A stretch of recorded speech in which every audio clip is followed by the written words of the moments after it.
You know, the idea of a self-driving car, it feels like it's going to completely change our world. But when you look past all the hype, what are the real, thorny ethical problems and, frankly, the massive technical roadblocks we're facing? Let's get into it.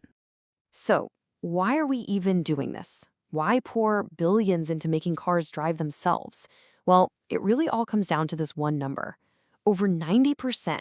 Think about that. Over 90% of all car crashes can be traced back to a single cause.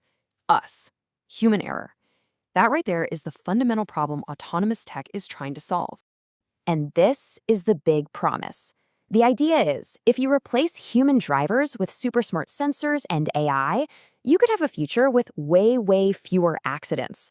But the benefits don't stop there. As you can see, the hope is that this ripples out, smoother traffic, a smaller carbon footprint, and a world that's just easier to get around in for everyone. Okay, so here's our game plan. We're going to start with that big promise of self-driving tech, and then we're going to really define what autonomy even means. From there, we'll dive into the super tricky ethical and legal questions, and we'll wrap up with a little reality check on when or if we'll actually see these cars everywhere. So what does this future actually feel like? I mean, it's about so much more than just having a less stressful drive to work. We are talking about a total revolution in how we move around and what we can do with our time. The potential here is just staggering. I mean, just try to imagine it.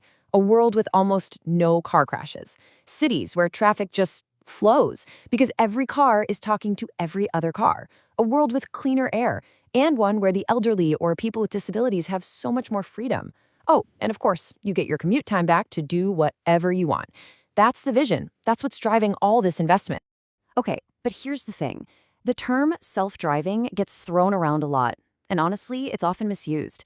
This isn't just an on or off switch. It's more like a spectrum or a ladder of automation that we really need to understand.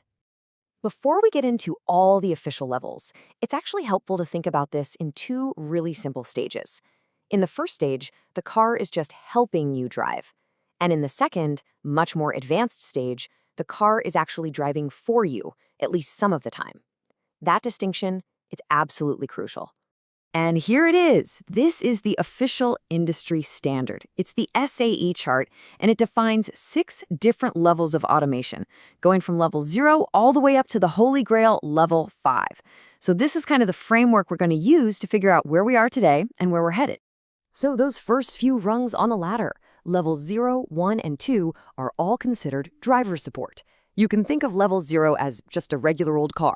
Level 1 adds maybe one helpful feature, like adaptive cruise control. But the main takeaway for all of these is that the human is always driving and has to be paying attention.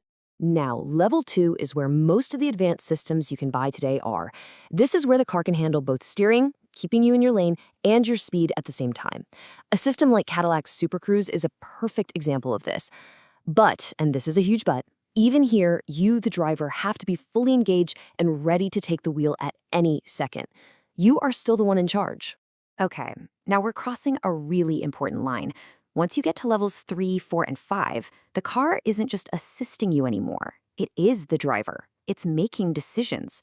The vehicle itself is monitoring the world. And the very moment a machine starts making its own decisions, well, we run smack into a huge ethical paradox. Right. As soon as the car is calling the shots, we have to ask, what kind of shots should it be calling, especially when everything goes wrong? This brings us to the classic trolley problem, but completely reimagined for the age of AI. This quote from researchers at Stanford just nails the dilemma. In a crash that's absolutely unavoidable, the car's programming has to tell it to do something. Does it protect its passenger at all costs? Does it try to minimize the total number of injuries? Who gets to write that moral code? So how do you even begin to program a car for that? Well, two main ideas have sort of come to the forefront. The first is what's called a utilitarian approach. The car literally calculates which move causes the least harm. But car makers have pretty much rejected that. It's just not practical and it's ethically a minefield. Instead, the industry seems to be moving toward a social contract approach. Basically, this means the car is programmed to be a perfect, law-abiding citizen. It follows its duty of care and will only break a traffic law as an absolute last resort to avoid a crash, without trying to make some kind of moral judgment call on who to hit. So, from ethics, we move straight into the law. If a self-driving car gets into an accident, who's to blame? I mean, this question is threatening to turn a century of car insurance and liability law completely on its head. The biggest point here is that blame isn't about just one driver anymore. It's about a whole network of players. You can see here under products liability, the car maker could be at fault for a flaw in the software. Under negligence, maybe the owner is liable for not paying attention in a level 2 system. And for companies running robotaxi fleets, vicarious liability could put the company itself on the hook. It's a total legal maze, a paradise for lawyers, but an absolute nightmare for engineers. We're already seeing robotaxis on the streets of cities like Phoenix and San Francisco, and it makes it feel like the future is already here. But true go anywhere, drive in a blizzard autonomy, that's still a very distant dream. And this gap between what we see and what's actually possible is perfectly captured by a little high-stakes. Back in 2022, a developer named Jeff Atwood bet the legendary engineer John Carmack $10,000 that a true Level 5 car, one that can drive literally anywhere, anytime with zero human help, will not be for sale by January 1st, 2030.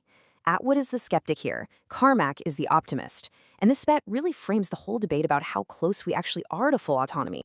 This slide really shows you the massive challenge. On the left, you've got a Level 4 robotaxi. It's amazing tech, but it only works inside a geofence, a specific pre-mapped area, and usually only when the weather is nice. The image on the right? That represents Level 5, making that same car work perfectly in the middle of a Buffalo blizzard. That jump from Level 4 to Level 5 is everything. It's the whole problem.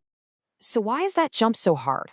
Well, it all comes down to what engineers call the long tail of edge cases. These are the millions of bizarre, rare things that human drivers just handle with intuition. A stop sign that's covered by a tree branch, a kid suddenly chasing a ball into the street, a construction worker waving you through a weird detour. Trying to program an AI for every single one of those nearly infinite possibilities, that is the core technical challenge holding back Level 5. So if we put all these pieces together, the tech, the ethics, the law, the sheer reality of the challenge, what's the big takeaway? What does the road ahead actually look like? Okay, let's pull all the key points together. We know the whole mission here is to solve for human error. We know self-driving is a ladder and we're not at the top yet. We've seen that the tough ethical choices are leaning towards that social contract idea, while legal blame is shifting away from just the driver and onto the companies. And finally, the hard reality is that because of that long tail of weird situations, true drive anywhere autonomy is still a long, long way off. And all of this leaves us with one final, really critical question. We aren't just building machines here. We are literally programming them with rules and priorities that are going to have life or death consequences. So as we keep going down this road, the biggest challenge isn't just a technical one, it's a human one. What values are we going to choose to encode for the journey ahead?